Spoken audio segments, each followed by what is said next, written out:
Harlem, New York City. February 21st, 1965. It is 3 p.m. In the middle of a political meeting, Malcolm X is shot 16 times. A few minutes later, he is dead. He is 39 years old. For almost a year, he has known he is at risk from his former comrades in the Nation of Islam.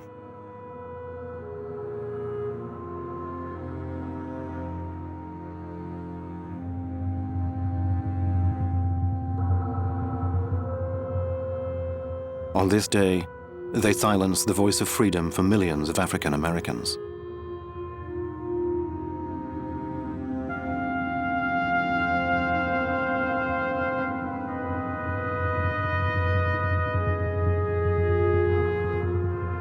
We declare our right on this earth to be a man, to be a human being, to be respected as a human being, to be given the rights of a human being in this society, on this earth, in this day, which we intend to bring into existence by any means necessary. Malcolm, to me, is the closest thing to a God walking the earth, if you can understand. Malcolm redeemed the racial integrity of African Americans. Malcolm gave us our human beingness back. But the most important thing that Malcolm did is that he made us eradicate the fear that we walked in. In order to enslave a people the way America enslaved us, they had to keep us afraid. Malcolm taught us. He said he ain't nothing but a white man. He ain't no tree, he ain't no mountain. He's just a white man. And if cut, he bleeds just like you. If he farts, he stinks just like you. But he has made an artificial world in which you will bow down to him. He said that day is over.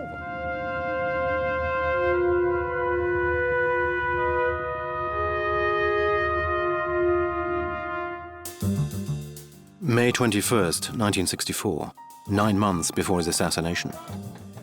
The most controversial black leader in American history returns from a pilgrimage to Mecca.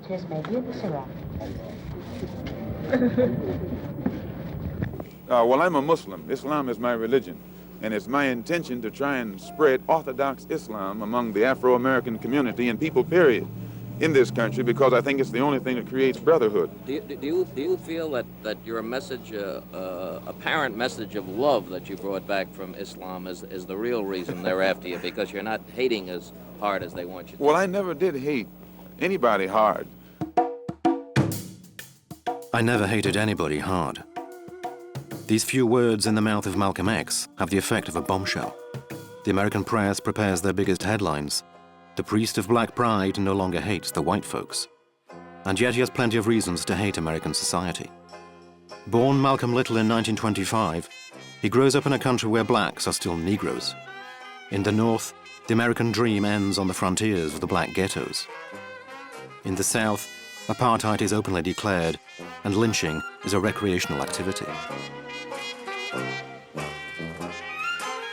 In America, they called it segregation. But what it was legal apartheid. Blacks in America were not allowed to shop in the same stores with white Americans. We could not eat in the same restaurants. We could not sit in the same bus terminals or the same air terminals. If an African American was walking down the sidewalk and a white American was coming down the sidewalk, the African American would have to step off into the gutter to let the white American go by. That was the protocol. That's ridiculous, that's sick, but that was America. Malcolm X comes from a family of militants and soon discovers the price of not playing Uncle Tom. My grandfather was threatened by the Black Legion, who was a white racist organization. He was hung. He broke the branch. They put him on the train tracks, they cut him in half, severed him, not completely. He wasn't dead, so they shot him. When my grandmother tried to claim the insurance, they wouldn't give it to her because they said he committed suicide and she had to prove he was murdered, which was not going to happen to white men in the 1930s in Michigan. She had a nervous breakdown. The state institutionalized her and separated the younger kids, one being my father. Early in life, Malcolm is a rebel and soon a delinquent. A drug user and burglar, he is sentenced to 8 years in prison for breaking and entering. Once inside, he is drawn to a sectarian African-American splinter group known as the Nation of Islam, a strange mix of Muslim religious ideas and hocus-pocus mysticism. The leader, Elijah Muhammad, presents himself as the messenger of Allah. The kingdom of heaven is nigh, and the white demon will soon return to oblivion. The black man, a superior being, will rule the world. Mr. Muhammad taught that most of the Bible was prophecy, not history. It was things that prophets saw were going to happen. And Malcolm accepted that concept of religion. He saw himself prophetically as Paul. He saw Mr. Muhammad as Jesus. And because of this, he acted with a strength, a force, and a surety that an ordinary person could not use. Malcolm travels the country, preaching his gospel and developing the organization. Donnie Williams and Harold Hyman, two former Nation of Islam members, recall the early days in Philadelphia. This is the house he lived in when he moved in here. We met him at the train station coming from New York, and we brought him from the train station. We brought him right in here, you see. And this is where he stayed. Malcolm, when it came to the Honorable Elijah Muhammad, and very seldom would he even use the name without using the title, the Honorable Elijah Muhammad. So he was really dedicated to the Honorable Elijah Muhammad, and he was really dedicated to making as much progress as possible and to uplift the African Americans. Bringing the Honorable Elijah Muhammad forward to the American public. The Honorable Elijah Muhammad's son called Malcolm the perfect follower. That's correct. The perfect follower. Right. That is correct. In the 1950s, the arrival of Malcolm X does not go unnoticed among the various political and civil rights organizations, effectively fronted by Martin Luther King. But for Malcolm X, King and his clique are a bunch of bourgeois nobodies who have sold out to the white establishment. He wants to change the world. When Luther King speaks about nonviolence, Malcolm X advocates self-defense. When Luther King dreams of equality and integration within white society, Malcolm X prones political and economic independence. The spokesman for the Nation of Islam proposes complete racial separation and the creation of an independent black state.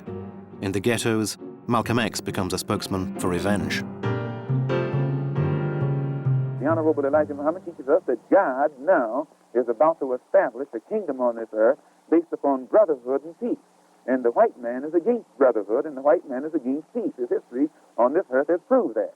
Nowhere in history has he been brotherly toward anyone. The only time he's brotherly toward you is when he can use you, when he can exploit you, when he can oppress you, when you will submit to him.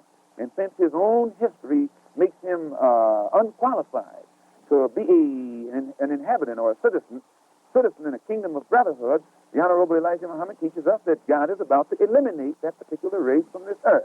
I was in a civil rights organization, and the first time we heard Malcolm speak, everyone said racist. The first time I went to the mosque, I almost peed in my pants. I was so scared. I said, the FBI, somebody's going to come in here and arrest all of these people. And I said, I'm going to go up and say something to him. So I'm so short, I was able to get through the crowd. And I came through his bodyguards, and I tapped, his back was to me, and I tapped him on the back. I said, Mr. X, I said, I don't agree with most of what you said, but I thank you for it. But there are some things that I agree with, but I didn't agree with most of the things that you said. And he looked at me with those amazing eyes that pierced your brain in such a way that you were startled by it, or pierced your eyes, that pierced your heart. And he said, one day you will, my sister. White America soon puts a face to the rebellious voice of the ghettos. Malcolm Little becomes Malcolm X. What is your real name? Malcolm X. Is that your legal name? As far as I'm concerned, it's my legal name. Would you mind telling me what your father's last name was? My father didn't know his last name. My father got his last name from his grandfather, and his grandfather got it from his grandfather, who got it from the slave master. The real names of our people were destroyed Well, during was there slavery. any lie? You heard of Malcolm X every day on the radio, on the television, in the newspaper. Because he had mastered using the media, Malcolm was able to articulate a view that says, we will not stand by quietly for apartheid and tyranny to be exercised upon our people. And yet, in May 1964, on returning from Mecca, Malcolm X adopts a new standpoint. He embraces a new vision of the world and the relations between races, far removed from the Nation of Islam.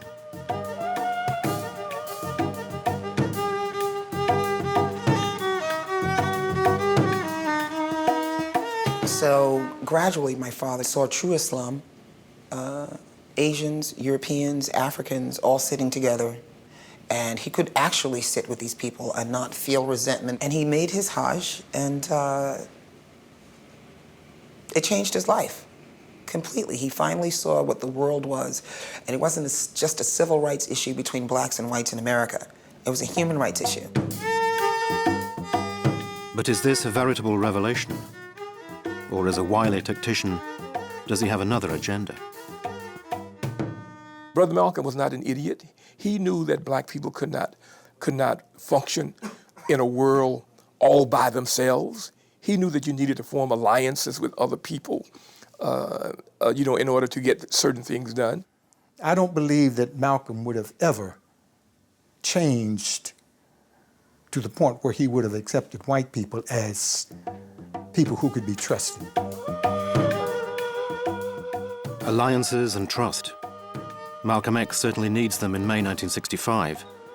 He returns to the USA to find himself isolated. He therefore seeks to create a new network of influence to develop his own movement, the Organization for African American Unity.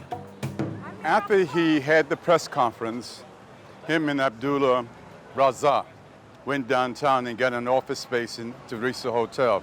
The office space was actually on the second floor.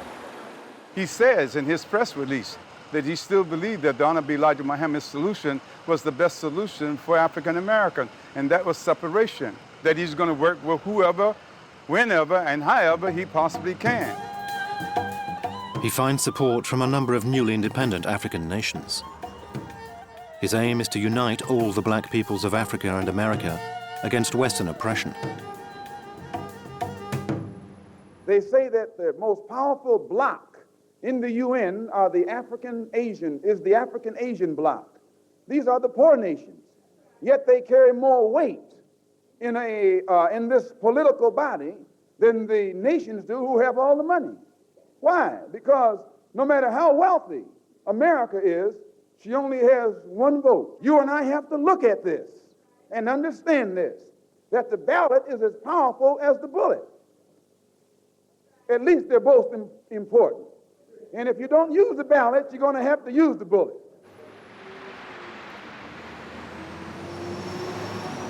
We're at the new Audubon Ballroom. This is the Audubon Ballroom after it was renovated.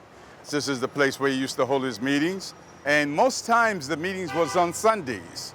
At least be 500 to 600 people each time that Malcolm would come to speak. And the energy was really exciting, especially for us who were members of the OAU and Muslim Mosques Incorporated at that point.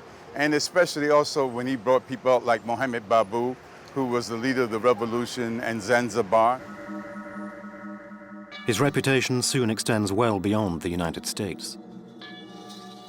Ironically, the isolated and independent Malcolm X becomes even more dangerous for his enemies. 2 months previously, he had broken with the Nation of Islam.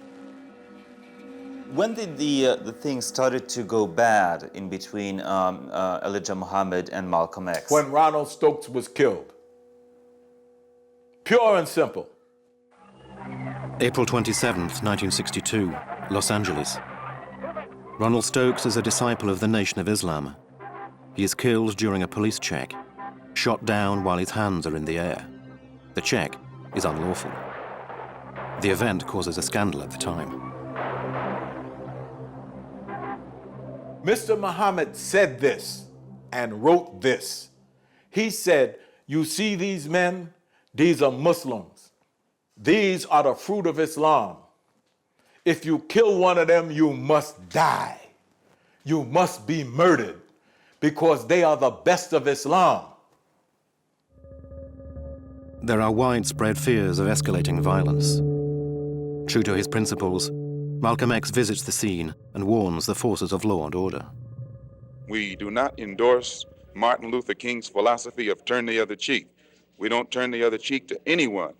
And it should be made known that anytime these brothers are attacked, when they know they're in the right, those brothers have the right to retaliate to the fullest extent of their ability with the help of our God. But the Nation of Islam merely publishes a simple protest and discredits their own spokesman. Malcolm X, advocating retaliation, has to give in and turn the other cheek. For some, the timing is just right. A number of enemies within the Nation of Islam are concerned about his growing popularity.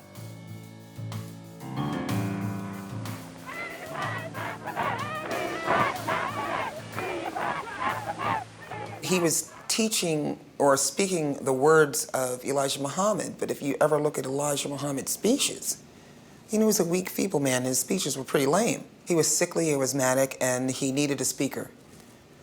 Ergo, my father, charismatic, articulate, stunning, handsome. He would excite women, in his, presentations.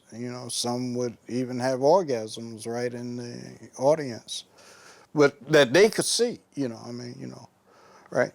And I guess Malcolm could see that too. That's the kind of charisma that he had, all right?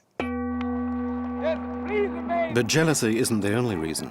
The Nation of Islam at that time is also prey to hypocrisy and an inconsiderate love of money. Sisters, I was not looking to get the gift myself. I only wanted you to see how righteous people, how they value wealth. They don't value gold and silver like you. They take it and build homes and even out of it. Now here is a whole mosque. Nothing but gold. The money that came from the rank and file to the Nation of Islam, to Chicago, they were helping to spend that money on lavish living, good clothes, fancy clothes, big cars, big homes and everything. And Malcolm always talked about that and talked against that style. When the Honorable Elijah Muhammad got sick in 1962, and everyone thought that he was going to die, the newspapers speculated at that particular point that the logical successor to the Honorable Elijah Muhammad would be Malcolm X. And at that point, the family looked and said, wait, we got too much invested. We're going to lose our cash cow. The Honorable Elijah Muhammad looked at Malcolm as his seventh son. And so they did everything they could to break that up. A simple pretext will suffice to seal the divide. The assassination of President Kennedy, November 22nd, 1963.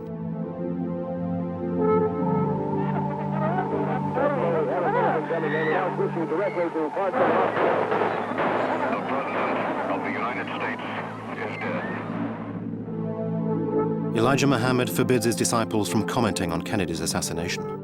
The messenger is afraid of offending a substantial proportion of the black community who have supported the Democratic candidate. But Malcolm X pays no heed, and once again, and once too many, creates headline news.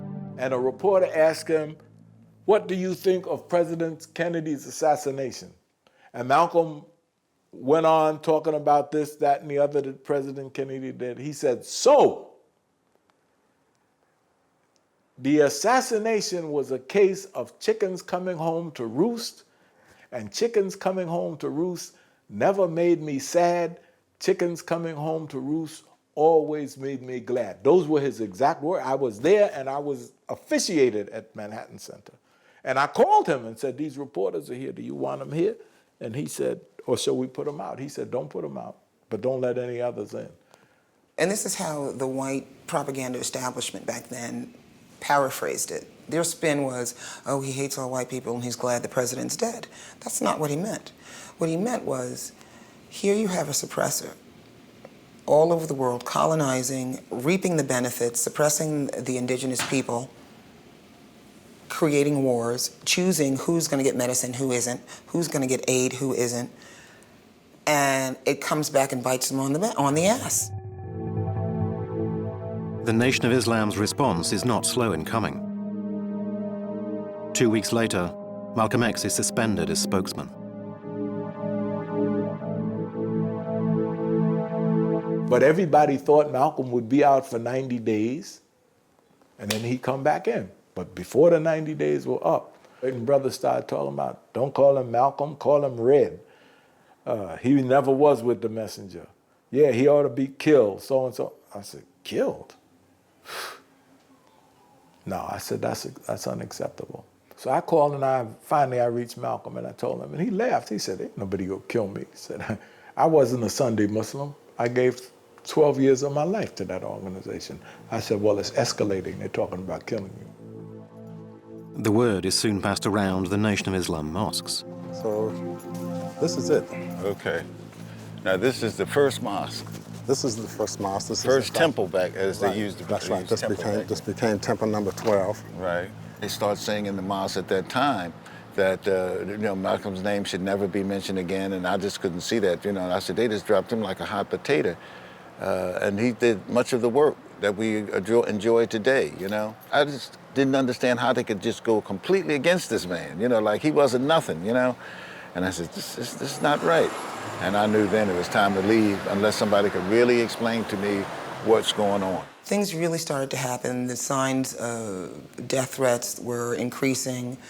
Hang up phone calls, I'm gonna kill you and blow up your house. This is before the house was bombed. The FBI and Secret Service were reluctant to give him protection.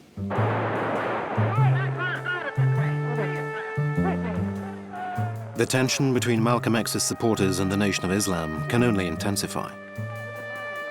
Malcolm X has to counterattack. In June 1964, he launches his offensive. Elijah Muhammad, the messenger of Allah, has a penchant for young girls. They're afraid that I will tell the real reason that that I'm out of the black Muslim movement, which I never told. I kept to myself. But the real reason is that Elijah Muhammad, the head of the movement, is the father of 8 children by 6 different teenage girls, 6 different teenage girls who were his private personal secretary. The truth is that Malcolm knew about those girls. The girls had nothing to do with Malcolm splitting. I knew about those girls. There was rumors of the story as early as 1958. And one of those girls, at least 2 of those girls, were Malcolm's ex-girlfriend. Certainly Evelyn was Malcolm's ex-girlfriend. She was his fiancée. So Malcolm knew about those stories, and he knew about the girls. But the reason that the girls became an issue is because Malcolm needed something to latch on to. He wanted a bastardy suit to be made out against Mr. Muhammad. But we were in Phoenix, Arizona, and the girls decided to go to Los Angeles, where one of them lived. So the best I was able to do, it was a Sunday, the best I was able to do was to get a notarized statement that Mr. Muhammad was the father of the children. And both the girls signed it. Elijah Muhammad's entourage is outraged and embarrassed by the scandal. Their strategy is now clear. Malcolm X has to be silenced. When Uncle was in Los Angeles to speak somewhere, I can't remember exactly, I think it was a radio show, Malcolm was driving anywhere. You had a black face, not a white face, trying to grab his car door and open it, chasing him with a gun, Of course, they never shot. I've had it happen to us here in Boston. When they thought Uncle Malcolm was here with us, we were cut off in the tunnel here to the airport with 2 or 3 cars when they thought Malcolm was in the car, but fortunately enough, I had a shotgun. Their goal was to drive Malcolm crazy because of this intense attachment that he had to Mr. Muhammad and the fact that insanity ran in his family. His mother was in a mental institution. So by constantly frightening him or doing things that seemed like you were going to kill him or something like that, they hoped that he would snap. Malcolm X is now a wanted man. In August '64, 7 months before his death, during a visit to Cairo for an OAU summit meeting, he's the victim of an attempted murder.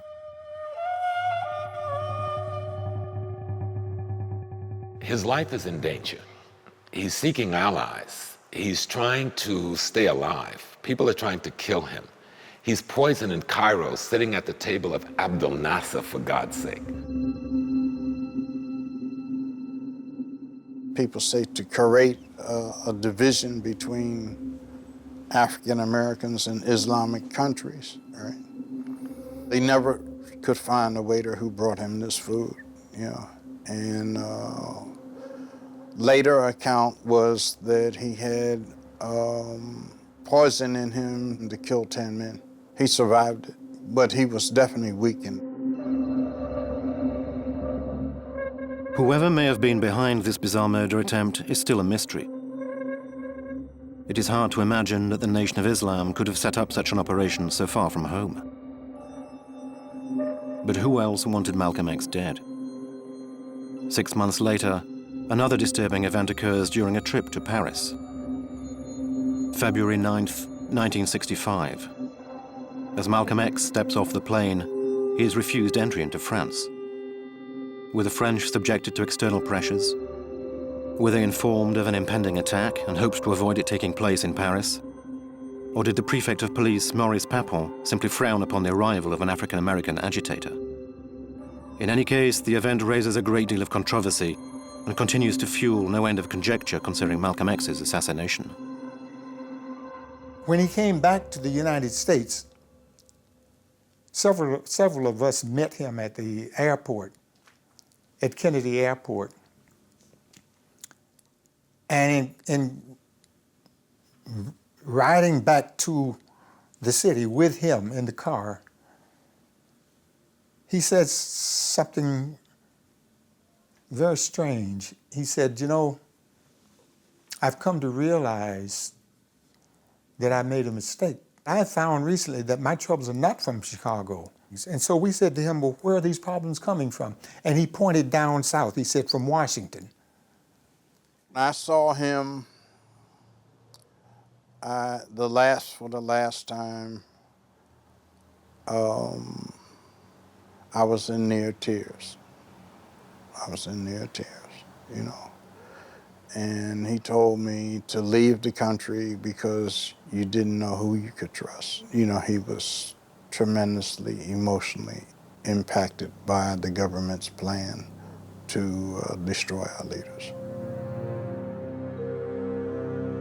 A plan to destroy black leaders? Since the split with the Nation of Islam, Malcolm X makes numerous declarations and gestures suggesting a more open attitude towards other political forces.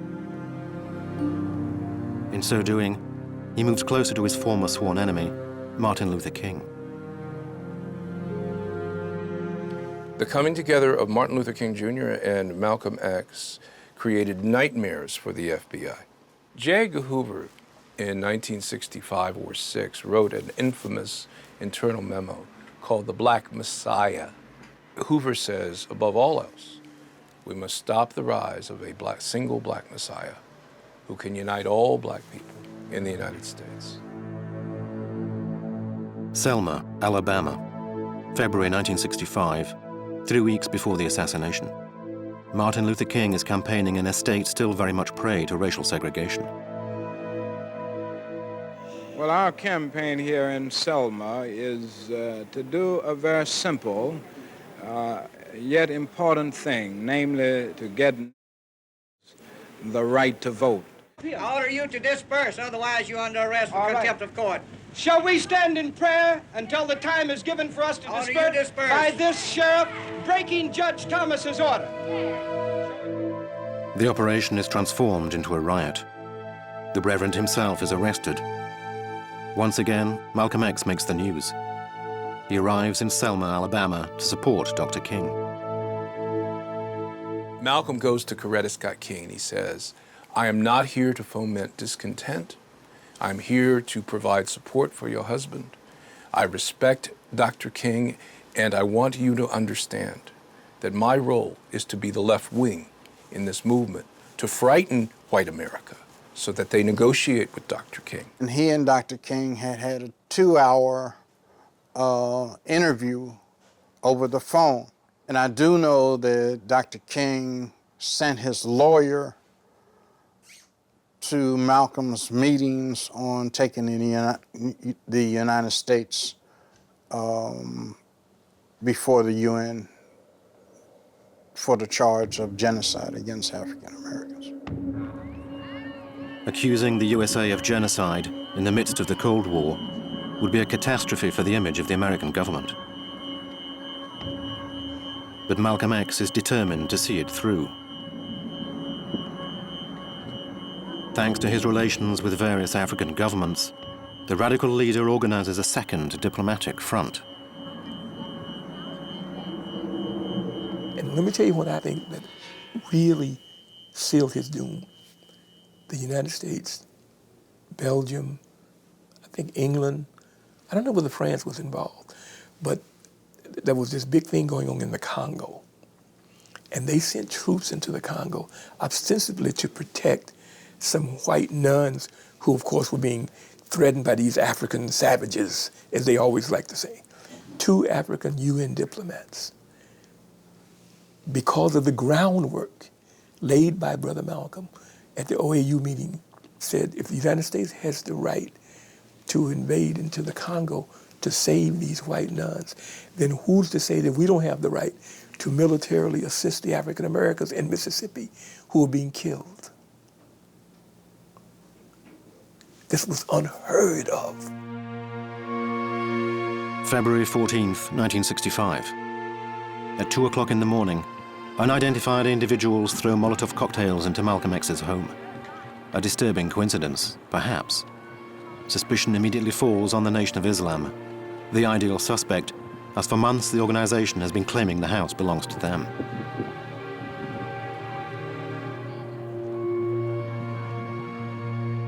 He was really angry and said some things that incriminated the nation, you know, about it, because thinking that it was a nation, and attacking his home, you know, and with his wife and children were. I mean, he had to come out of his home and let his wife handle the children from the windows in his underwear.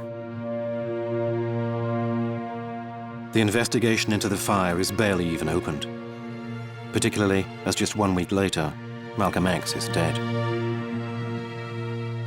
It was quite obvious, you know, that his life was in jeopardy, you know. And he's a human being, he felt it, you know. He tried to do as much as he could, and there was also the pressure and strain and concerns about his wife and his children, you know, that what he had to leave to them, you know. They had stripped him when they expelled him from the nation, you know, tried to strip him of everything, you know. I remember once asking him, couldn't you please just go and get exiled somewhere else, you know, my naivete, asking him, couldn't you just go leave? He goes, because we also was imminent. And he said, you know, the forces can get you anywhere you're in the world. And my mother, you know, she was constantly, you know, well, the heck with this. She used other terms. Leave now and come back later. You can, you know, come to fight again another day. That was basically what she was saying. And my uncle said to my mom, Ella, what would Malcolm X look like running? What would I look like, Ella, running? You know, I'm angry at him and at myself and all of us, him, myself, my mom, because we didn't do better to convince him otherwise. But you know what? It's true. I've learned better. Okay? He was right, because he had a purpose. And I admire him and Dr. King because here's 2 men in history who had an impact in whatever way you want to look at it. These men knew. They did not run, no. He cannot run, perhaps. But 40 years after his death, it is not the only decision that his friends and colleagues are unable to explain. And we were concerned about Malcolm's apparent lack of concern about his own personal safety. Before that meeting, you know, we had a discussion among ourselves, and Malcolm listened very carefully to everything that we said. And when the discussion was over, Malcolm said, no one is to be searched. Even after his house was bombed, he said, no one is to be searched. You know, he was trying to get away from this image that, you know, that had been, like in the Nation of Islam, when you came to anything that they had, everybody was searched before you went in. And he was trying to get away from that image because he was trying to attract people to the organization. You think about it now in hindsight, Ted, the organization should have said to him, wait a minute. As the leader of the organization, you have no right to say that. The President of the United States does not determine his security. But that's hindsight. He said no, so it didn't happen. Malcolm will oftentimes say that I'm a walking dead man. Malcolm had a premonition that he was not going to live the year out, that he was going to die. I do not understand why he did not allow us to search. But as I mentioned, that was a mistake. And so, like every Sunday afternoon, Malcolm X goes to the Audubon Ballroom. It is February 21st, 1965. Just before 3 p.m., Malcolm X climbs the steps onto the podium. Malcolm had a key word that he would say when he was ready to take the podium. He would say, make it plain. Whenever he said make it plain, that meant that he was ready now to take the stand or take the podium and to speak. And he said, make it plain. And Benjamin said, I now bring you a brother that will lay down his life for you, that he so much loves his people. I bring you Minister Malcolm X. I remember him coming up to the stage, and then he greeted everyone, and then some young men that were sitting near the front started sounding like there was some sort of altercation going on. He said, get your hand out of my pocket, or something like that. I can't remember everything. Malcolm stopped and stepped out from behind the podium and leaned down and raised a hand like this and says, cool it, brothers and sisters. And that's the last thing he said, cool it, brothers and sisters. And he was looking at where the commotion was taking place. And then the shotgun blast, boom. Malcolm X is hit in the chest. A few seconds later, two other men stand up and start firing. The black leader's body is riddled with bullets. He is hit 16 times, in the heart and the aorta. When the shotgun blast went off, he straightened up. And his hand came up like this, and he stood erect. And he didn't move. And when the shooting continued for a few seconds, and then it stopped. And that's when Malcolm toppled over. He fell over backwards and hit his head on the floor. It was a loud crash. And that's when I said that he can't have survived that. A blow to his head like that, that probably scrambled his brains. You know, Betty was sitting near the front there. He had not wanted her to come to the other one, but she this one, he allowed her and the girls. I just remember Attila's face, you know, the screaming red, her face blood red and screaming. And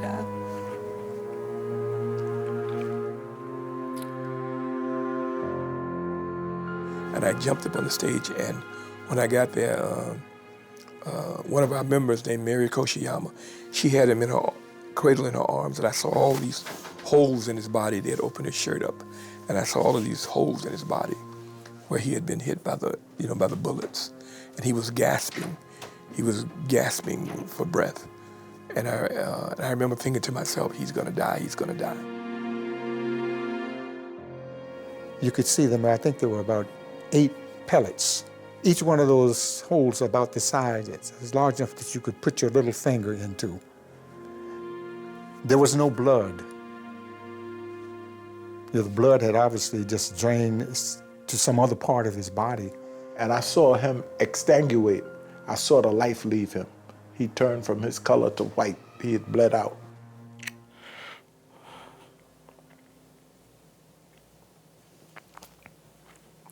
Excuse me.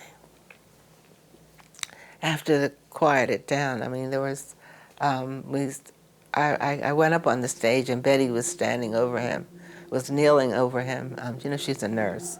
other people were up there too with her, and you know, she was trying to, you know, just give him mouth-to-mouth or something like that, resuscitation, and then she just said, "Oh, Muriel, he's gone, and I'm pregnant." Taking advantage of the chaos, the assassins begin to run. But one of Malcolm X's bodyguards fires his weapon and hits one of the three men in the leg. The crowd leap on the killer, ready to tear him to pieces. He is saved only by the arrival of the police. He will later be identified as one Thomas Hagen, a disciple of the Nation of Islam. And I came and stood right by that tree where the car is right there. And I stood. The medical attendants from medical center would not come over when they called and they ran across the street to get the medics to come. They would not come. So we had to send people over to get a stretcher. We had to put Malcolm on the stretcher. And as we put Malcolm on the stretcher, we brought him down and we wheeled him across the street into the medical center right there. But when we got him over there, they took one look at him and said that he's dead. They didn't even bother about opening him up or try to resuscitate him or give him electric shock or anything like that. He was completely dead at that point when he came over, you know. And that was, I mean, can you imagine a hospital refusing to come over and they're right across the street to help a man who's been shot as many times as Malcolm was shot? They didn't do it, and we had to do it. So that's something that's always stuck in my mind.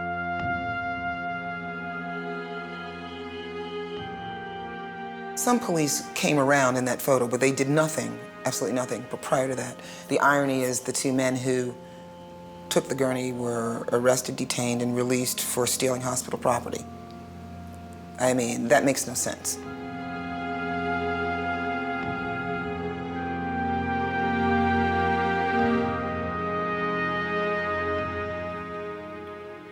And I turned on the radio, and this announcer is saying that Malcolm X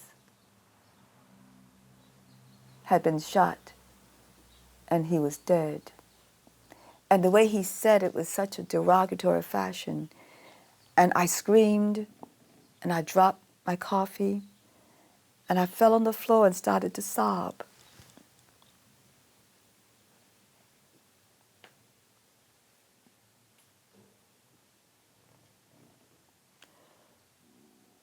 Because if anyone had taught us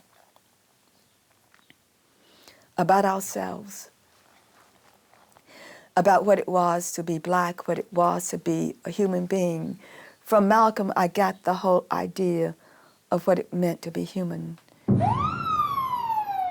next day, February 22nd, Mosque No. 7 is set on fire. Are Malcolm X's followers avenging their dead leader? The streets of Harlem are alive to rumors.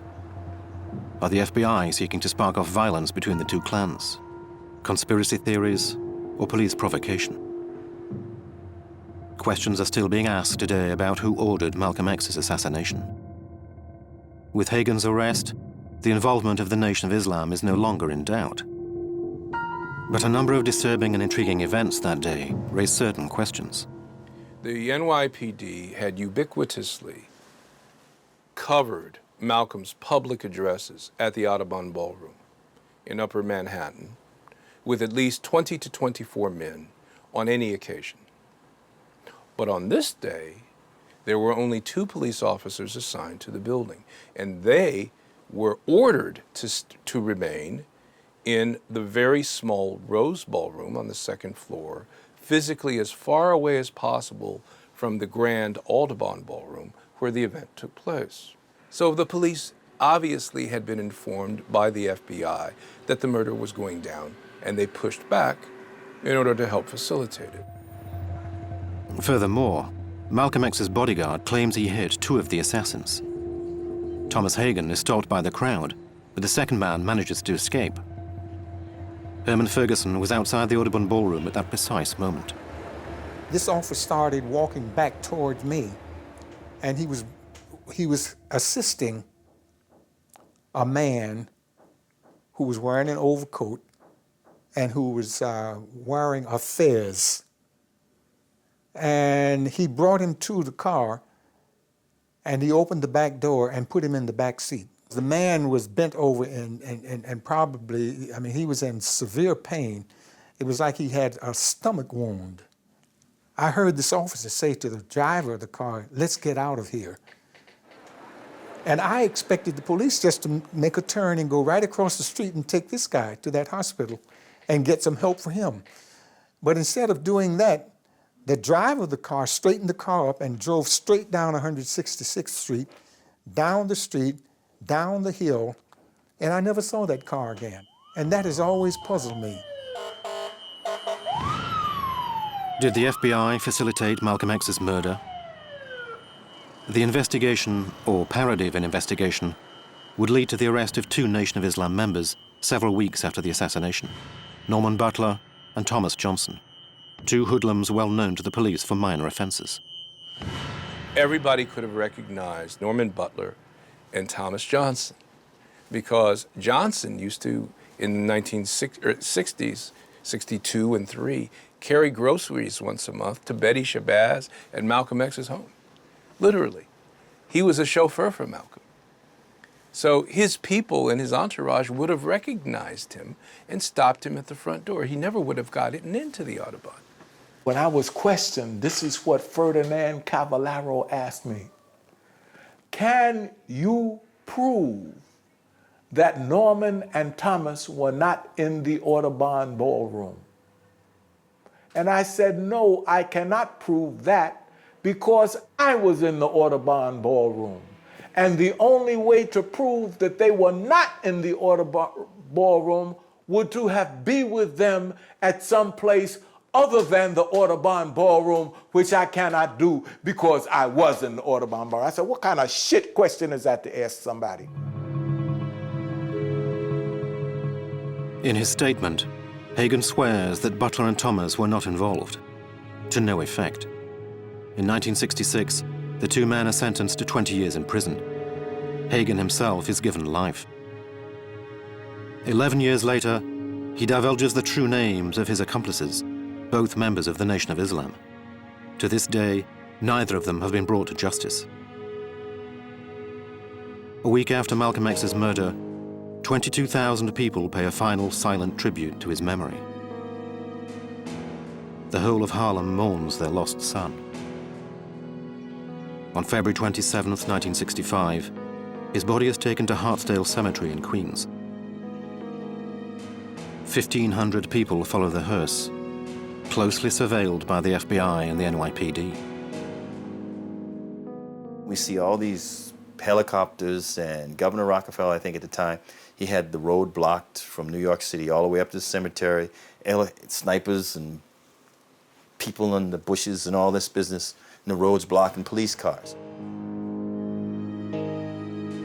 My mother, when we were in the funeral car, the FBI agents and the state agents were traveling with us, and my mother had a gun and a hand grenade on her. This is how we were, all right? Because we figured somebody would try to get us, and Aunt Betty. My mom and Aunt Betty didn't even know it. If anybody tried to do us anything, everybody in that car was going.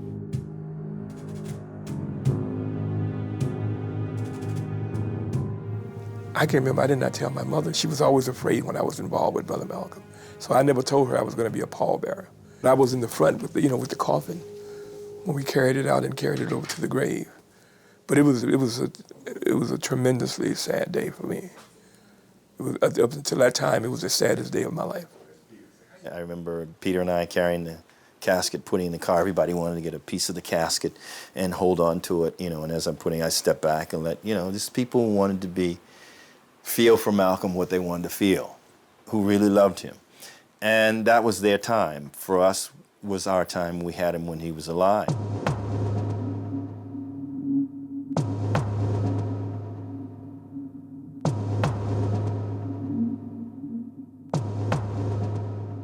Did you still have a desire of justice for the murder of your father? Absolutely. Always. Absolutely. We know who did it. Some of the low-level people were persecuted, but not everybody else. I think there's about 50,000 pages, FBI files, and after the Freedom Rights Act, we're supposed to get all of them, and we got copies with like tons blacked out because certain people are still alive. I would like those lines unblackened. It's gonna happen. Karma will get them one way or another. I wouldn't waste my energy or breath trying to do it myself, but do I wish them well? No.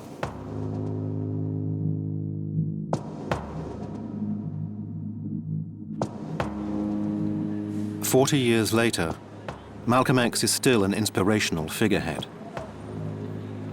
For African Americans, for women, for sexual and racial minorities in every country. For today as ever, transforming society means disturbing and shaking society by any means necessary."